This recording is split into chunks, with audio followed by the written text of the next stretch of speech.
Hi and welcome. This is an introduction to how to create your own workflow on ComfyUi. And we're going to be creating a workflow from scratch. So I have a fresh installation of ComfyUi here. I'm just going to press F11 so we can see it all. And I got a new workflow. I just pressed this to get a unsaved workflow. And I got nothing installed. All I have is the ComfyUi manager. So how to access nodes. There's different ways of accessing nodes. You can come here and look for nodes, and you can see all the available nodes that I have installed. This is what comes with Comfy.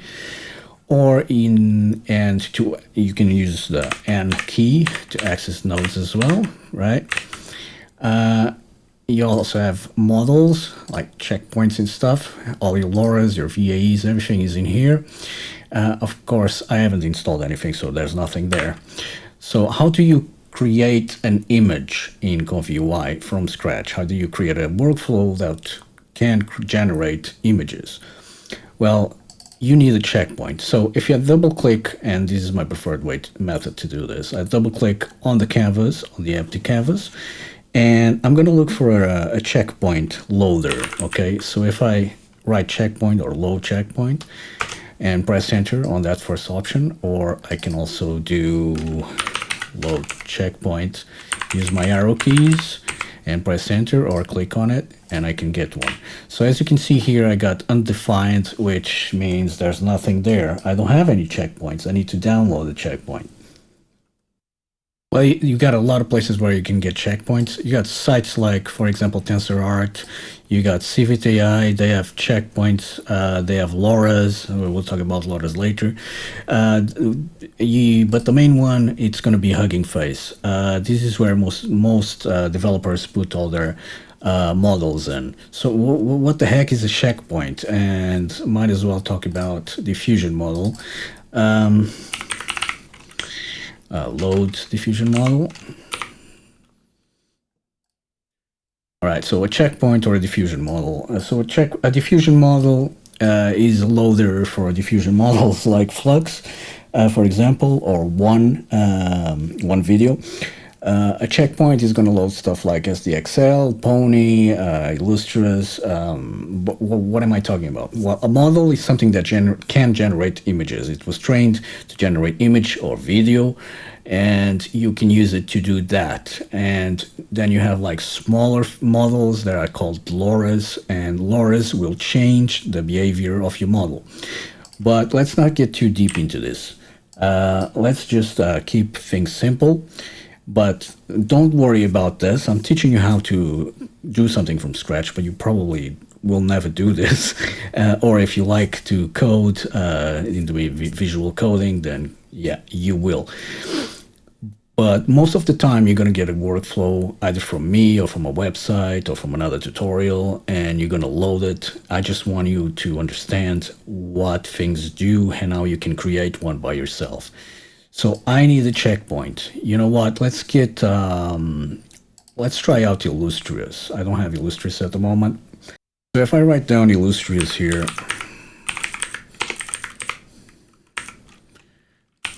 and I'm gonna pause the video and just go to the Illustras page because my NSFW filter is not active here on CivitAI, and I don't want you to see any NSFW stuff.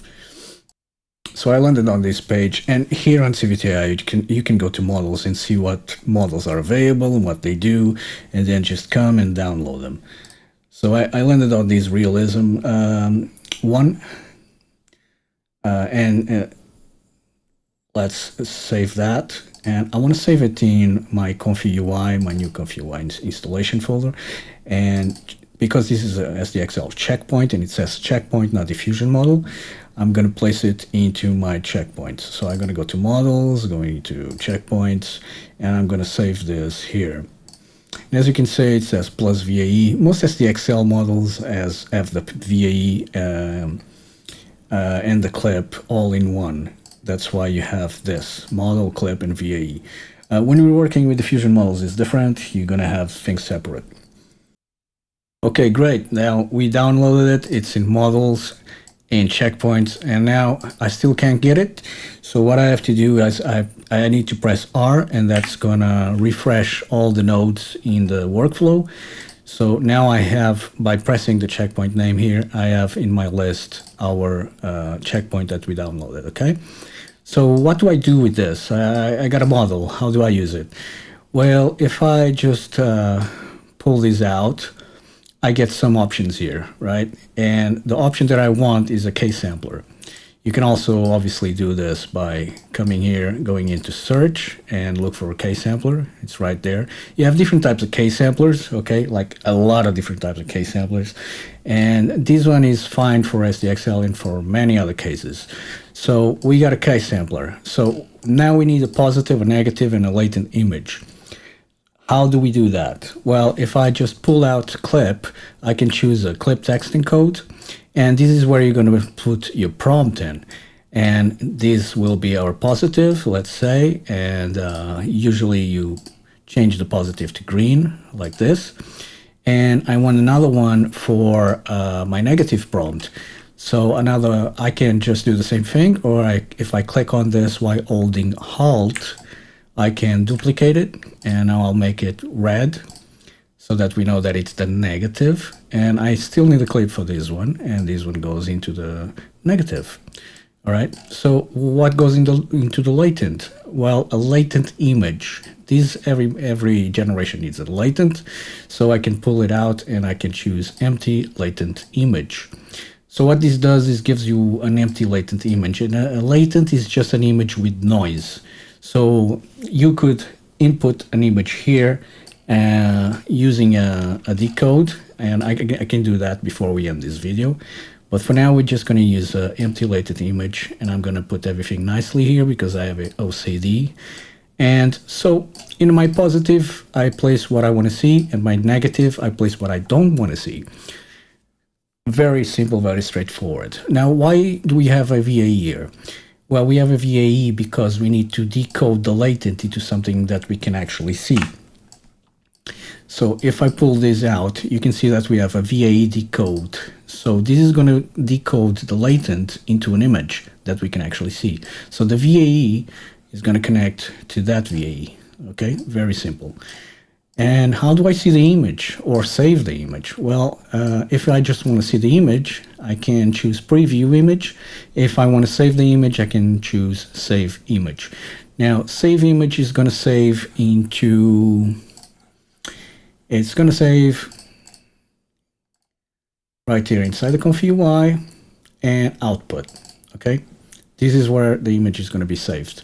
And images that you add to load image nodes are going to be placed inside of input, which already has an example there.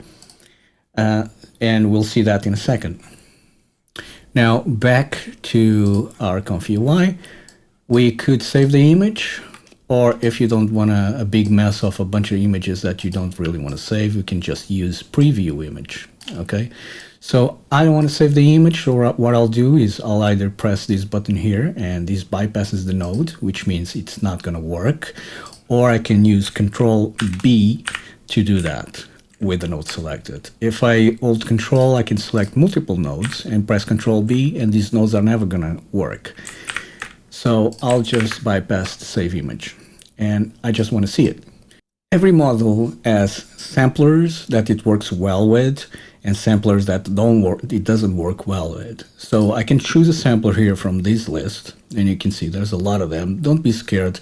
Usually when you download a model, it's in the description what sampler works best, what samplers work best with that model. So I happen to know that this model usually works well with DPM++, PP, and with a schedule. So samplers and schedules, they go together. So the scheduler for this is a Keras, okay? Keras, whatever. Now, CFG is how much, and you can read this here, is how much it's going to adhere to the prompt. And it has a huge impact on quality of image.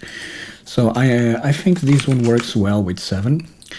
And now steps. Now, if you go too low on steps, these are how many iterations the case sampler is going to do to create what you want to see.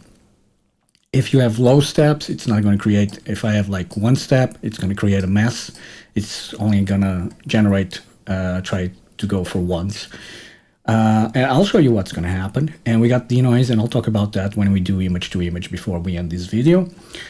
Up here we got the seed, which usually comes with, every time, it always comes with the control F to generate. What this means is the seed is going to change the latent image, all right? It's going to change how it interprets the latent, which gives you different results. So a seed of, if I have it on randomize, every time I press run, it's gonna change this to a random number.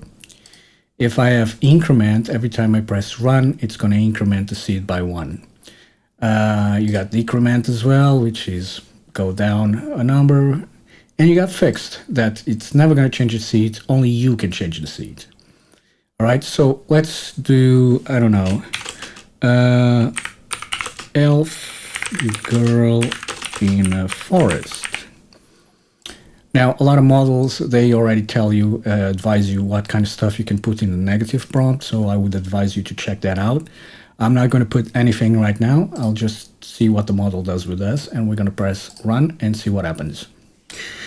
Now, this is SDXL, and I'm on 16V VRAM system, so it's going to be fast, okay? So it's already done. As you can see, one step is going to give me crap. And the model is usually going to tell you how many steps you're going to need. And I believe that for this model, you're going to need about 30. So if I press now, run, and notice that we're using 512 width by 512 height. You can control the size of your image here. Let's say, if this is important, you want to work with multiples of 64. You can get multiples of 64 by getting your calculator and saying 64 plus 64, and that's a multiple of 64 plus, all right? And you can go up in that and see what works. Well, I've been working with this for a while. I know what multiples work. 768. And now let's say I want image to image. So how do I do that? Well, first I need the image. So I need to load the image. And there we go. We got our little image there. And I want to do image to image. And how do I do that? Well, first I have to encode the image to a latent. So if I pull this, you can see that I have VAE encode, and I need a VAE. Let's get our VAE right there. And now I have a latent, and I can throw in this latent in there instead of our empty latent, right? And now I need to use the denoise. Now, if I have one denoise, it's basically, it's gonna basically ignore the image, and we're gonna get, I had to pause the video and add this to the negative prompt because I had a naked lady there, and that's not what, this is a family show, right? All right, anyway, it's basically going to ignore the image. It's going to give me a very dirty latent. So as I start going down on this denoise setting, I will start seeing my image. So if I say 0.5, that's going to be 50% of influence from my image. So that's going to give us, it gave us our image completely. So it depends on the model. Sometimes 0.5 doesn't give you much of the image at all. So if I say, you know, I only want to denoise by, and I had to pause the video again because I had a naked girl again. So I had to write down that she's wearing a dress. But as you can see, at 76, we still get a lot of our image influence, right? That's our image. But we don't only get our image. And if I go over to like 90% or something like that, we can start saying that we're altering the image a lot more. There we go. Now we still get a little bit of the shapes, but we have a very different result. All right, so if you want to save the image, you can come here and let's unbypass that. You can give it a name, and let's call it my image. Why not? And if I run, I can then go into my folder structure here into ComfyUi outputs, and you can see that I have my image here. Now, an interesting thing is that if I drag and drop this into ComfyUI, let me just go into ComfyUI right now, and I'll say new workflow, and I'll delete what we've done here. And now I got an empty canvas, and if I just grab that image from my other screen here, and I let go of my image here, we got the exact same thing. And if I press play here, if I press run, you can see we get the same result. That means the image as metadata. So when you place it online, when you upload an image like this, created on ComfyUI or some other software, a lot of sites look for that metadata to check if it's an AI image, okay? So if you wanted to remove the metadata, you could like take it into Photoshop and export it, or use other stuff that takes out the metadata if you want to take it out. I don't know why you would want that, but that's up to you. All right, so this was just a little introduction, so you know more or less how things work. You probably won't need to know much about, you won't need to create your own thing, because you can get workflows from a lot of places, including me. But hey, that's how things work. I'll see you on the next video. Don't forget to subscribe, hit the like and the bell, and let's get going on the next one.